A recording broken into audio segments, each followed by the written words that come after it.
اعوذ باللہ من الشیطان الرجیم بسم اللہ الرحمن الرحیم الصلاۃ والسلام علیک یا سید المرسلین۔ بنڈلز آف نالج کے معزز دوستو السلام علیکم۔ مکھی ایک اڑنے والا کیڑا ہے جو بھڑ اور چیونٹی سے قریبی تعلق رکھتا ہے۔ مکھی کے ایک پر میں بیماری اور دوسرے پر میں شفا ہے۔ حضرت ابو ہریرہ رضی اللہ تعالی عنہ سے روایت ہے کہ نبی کریم صلی اللہ تعالی علیہ وسلم نے ارشاد فرمایا، اگر تم میں سے کسی کے مشروب پانی دودھ وغیرہ میں مکھی گر پڑے تو اسے چاہیے کہ اس کو مشروب میں ڈبکی دے، پھر اسے نکال پھینکے، کیونکہ اس کے ایک پر میں بیماری ہے اور دوسرے پر میں شفا۔ ناظرین کرام، ڈاکٹر محمد محسن خان اس ضمن میں لکھتے ہیں کہ طبی طور پر اب یہ معروف بات ہے کہ مکھی اپنے جسم کے ساتھ کچھ جراثیم اٹھائے پھرتی ہے، جیسا کہ نبی اکرم صلی اللہ تعالی علیہ وسلم نے آج سے 1400 سال پہلے بیان فرمایا، جب انسان جدید طب کے متعلق بہت کم جانتے تھے۔ اسی طرح اللہ تعالی نے کچھ عضو اور دیگر ذرائع پیدا کیے جو ان جراثیم کو ہلاک کر دیتے ہیں، مثلاً پینسلین، پھپھوندی اور سٹیفائلو کوسائی جیسے جراثیم کو مار ڈالتی ہے۔ حالیہ تجربات سے ظاہر ہوتا ہے کہ ایک مکھی بیماری کے ساتھ ساتھ ان جراثیم کا تریاک بھی اچھائے پھرتی ہے۔ عام طور پر جب مکھی کسی مائع غذا کو چھوتی ہے تو وہ اسے اپنے جراثیم سے آلودہ کر دیتی ہے، لہٰذا اسے مائع میں ڈبکی دینی چاہیے تاکہ وہ ان جراثیم کا تریاک یعنی کہ اینٹیڈوٹ بھی اس میں شامل کر دے جو جراثیم کا دعویٰ کرے گا۔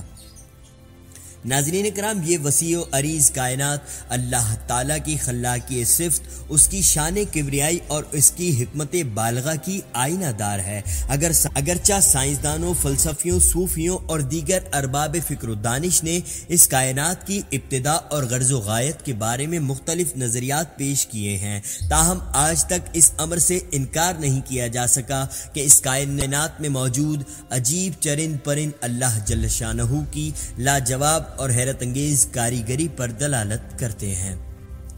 کیا آپ جانتے ہیں کہ اللہ تعالیٰ کی قدرت کا ایک حسین شاہکار خوشبو جمع کرنے کی ماہر خوبصورت نگینہ مکھی بھی ہے، جسے چمن یا آرکڈ مکھی بھی کہا جاتا ہے۔ ناظرین کرام، چمن یا آرکڈ مکھی قدرت کی حسین اور ذہین ترین مکھیوں میں سے ایک ہے۔ زیر نظر اس مکھی کو غور سے دیکھیے کہ یہ اپنے روشن سبز، نیلے اور سنہرے رنگوں کی وجہ سے دھات کی بنی ہوئی چمکدار شے دکھائی دیتی ہے۔ اسے نگینہ مکھی یا چمن آرکڈ مکھی بھی کہا جاتا ہے اور انگریزی میں اس کا نام یوگو سینیس ہے۔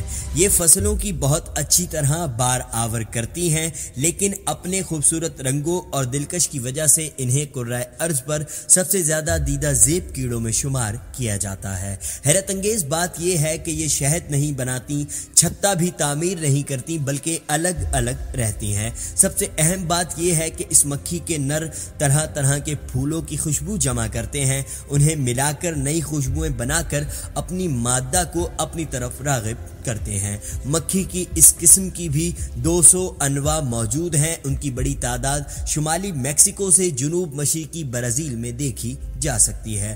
چمن مکھیوں کی زبان بہت لمبی ہوتی ہے اور بسا اوقات وہ کھل کر ان کی جسامت کے دوگنا ہو جاتی ہے۔ اس کی بدولت وہ زردانے اور پھولوں کا رس جمع کرتی ہیں۔ یہی وجہ ہے کہ وہ نایاب اور خطرے سے دو چار پودوں کے زردانے بکھیرتی ہیں اور انہیں پروان چڑھانے میں مدد دیتی ہیں۔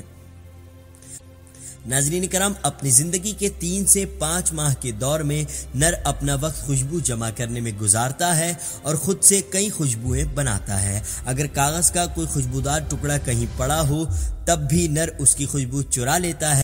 اس کی پچھلی ٹانگ پر قدرتی طور پر جیبیں بنی ہوتی ہیں جن میں وہ خوشبو جمع کرتا رہے۔ عمل میں کئی خوشبوؤں کو ملا کر نئی اور تیز خوشبو بنانا کوئی آسان کام نہیں ہے۔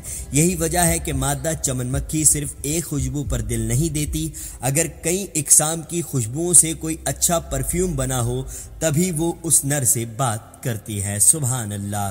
یعنی اگر یہ کہا جائے کہ چمن مکھی کا نر خوشبو بنانے کا ایکسپرٹ ہے تو یہ بھی غلط نہ ہوگا۔ سبحان اللہ، یہ اللہ جل انہو کی ایسی لازوال قدرت کا بہترین نمونہ ہے جسے دیکھ کر ہر دل کہہ اٹھتا ہے کہ سبحان اللہ۔ ناظرین کرام، اگر آپ تمام دوستوں کو آج کی ہماری یہ منفرد ویڈیو پسند آئی ہے تو اس ویڈیو کو لائک کر کے اپنے دوست احباب کے ساتھ فیس بک اور واٹس ایپ پر شیئر کریں اور کمنٹس باکس میں اپنی قیمتی رائے کا اظہار کر کے ہماری حوصلہ افزائی کریں۔ انشاءاللہ تعالیٰ پھر نئی ویڈیو میں آپ تمام دوستوں سے ملاقات ہوگی۔ تب تک کے لیے اپنا اور اپنے اپنوں کا بہت خیال رکھیے گا اور ہمیں اپنی دعاؤں میں یاد رکھیے گا۔ اللہ آپ سب کو اپنے حفظ و امان میں رکھے، آمین ثم آمین۔ اللہ حافظ۔ حافظ۔